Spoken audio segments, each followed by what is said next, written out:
win away from the NBA Finals. Knicks one loss away from being bounced out. New York speaking just moments ago. That is new on SportsCenter. We always feel confident in ourselves. We put ourselves in this position.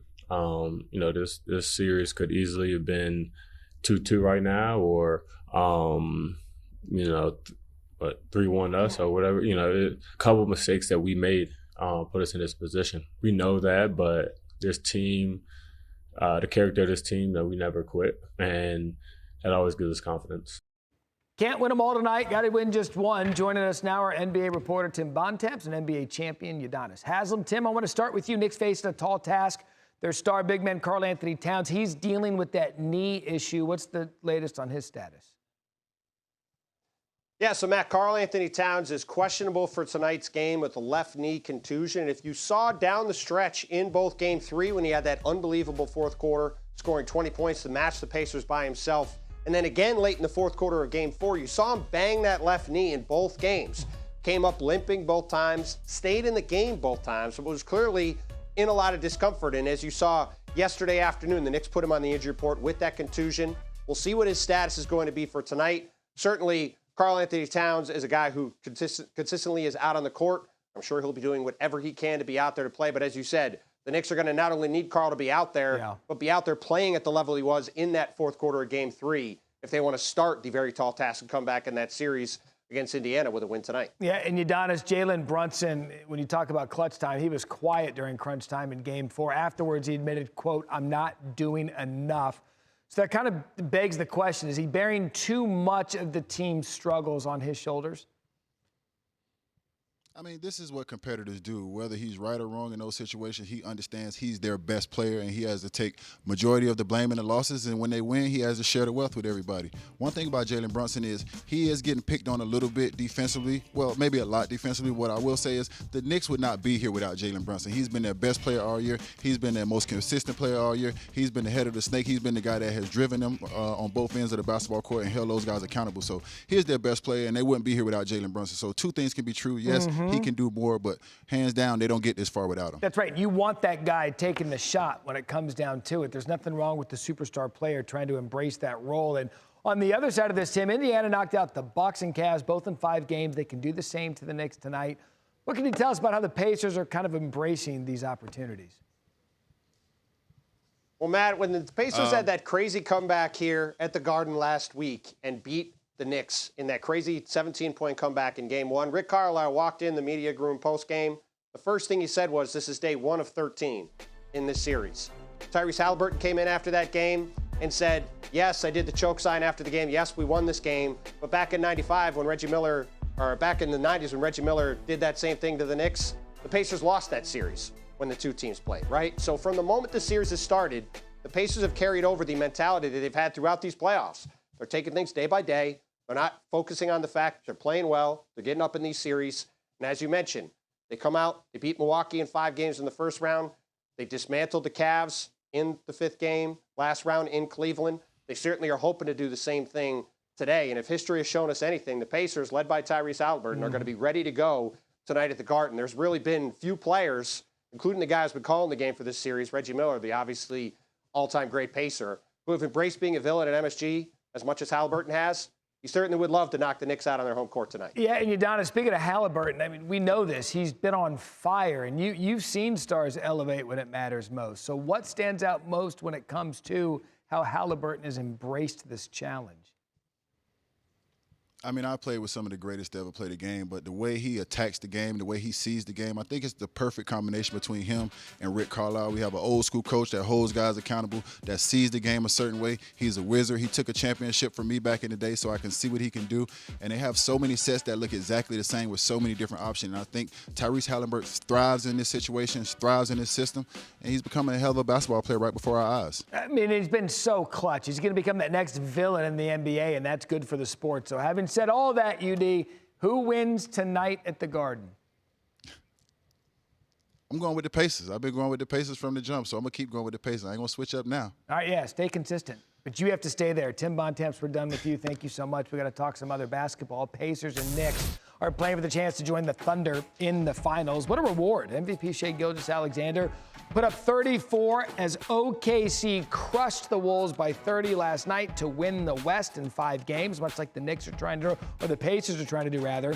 Thunder led by 17 in the first and never looked back. After being eliminated, Anthony Edwards, well, he was in good spirits.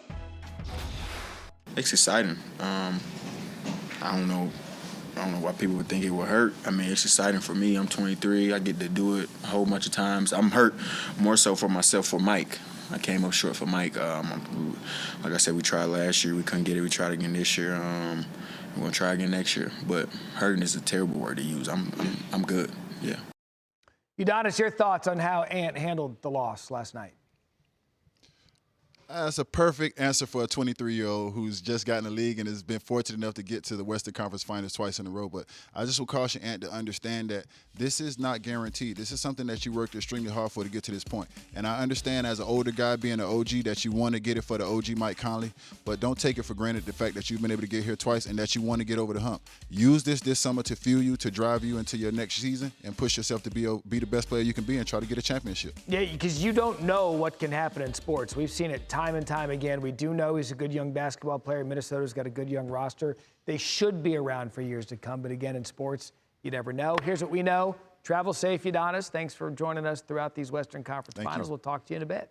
A near triple-double here in the first half. I was just trying to be aggressive, man, just trying to play my best. I felt like I let the team down in game 3, so I felt like I responded the right way today. Shot clock at 3, Halliburton for 3. And a triple-double for Tyrese Halliburton. The Indiana Pacers are 1 win away from the NBA Finals. I'll be ready to go game 5. Energy in the building is going to be a lot of fun, and we got to be ready to go. Matt said he saw her. Now you see her. It is EKD, Erin Dolan. She's here for her EKD for 3 top plays going into tonight's elimination game at the Garden. What are you eyeing for game 5?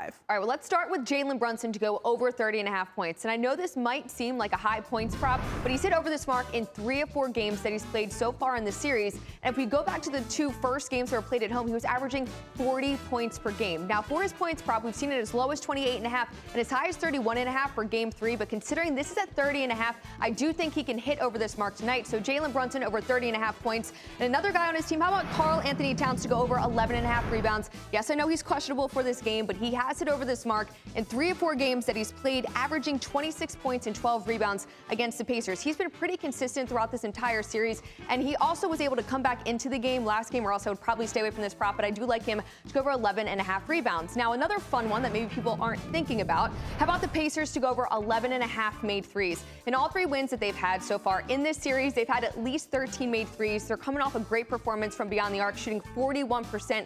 We've seen them get hot over and over and over again. When you least expect it, you're going to finally see some regression from beyond the arc. They just show up and continuing to show up. So I'll take them to go over 11.5 made threes as well. Yeah, they're going to make MSG Knicks fans sick. Okay, so when I think of EKD for 3, I think about you obviously shooting 3-pointers. How is your I haven't played shot? since 7th, 8th grade. Okay.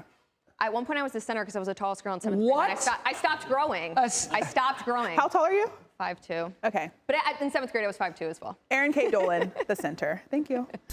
Christine and Matt back with you. We are not on the brink of elimination. We're working 5 days a week, 2 p.m., 5 p.m. Eastern, ESPN. Pacers, however, are up 3-1 in the Knicks. The Knicks are in trouble if they don't get things going. Joining us now, NBA reporters Jamal Collier and Chris Herring. And Chris, I'm going to start with you.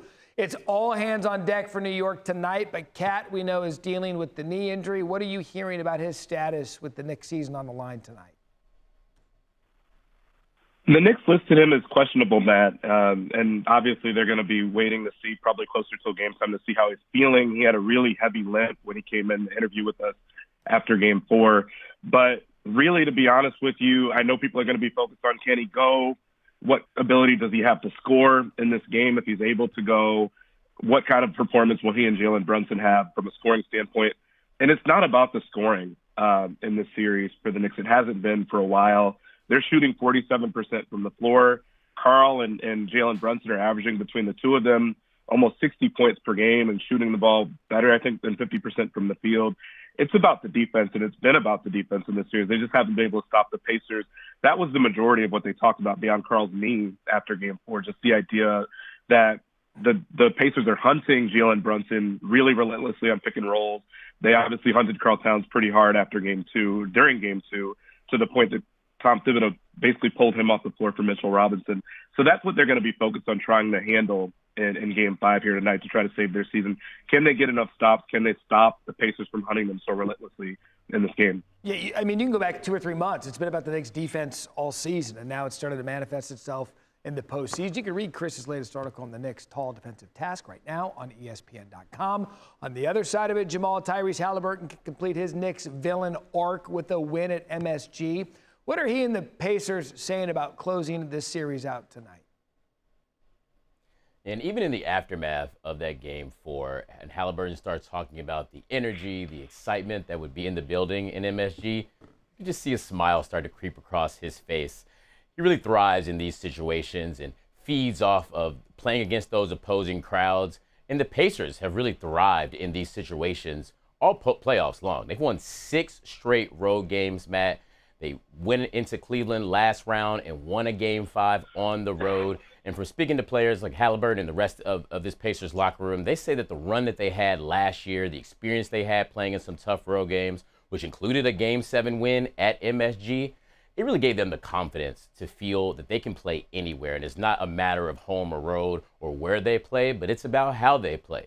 And if they play their game, and Halliburton even said after that Game 4 that he felt like he had some room to be even more aggressive and play even better in some areas. If the Pacers get to the pace and the style that they want, they feel good about closing out a team no matter where they play on the floor. And that's been the case really all playoff long for them. Long shots coming into the season, but they've certainly embraced it throughout. Speaking of closing out, the Pacers have won 4 straight games in potential series clinching games. Gentlemen, great stuff. Thank you. Wanna try to boast at what I look like. Keep them going, try to wear, I pull up long range. Jimmy with the heat, I'm on fire. It's NBA over here, feeling fun.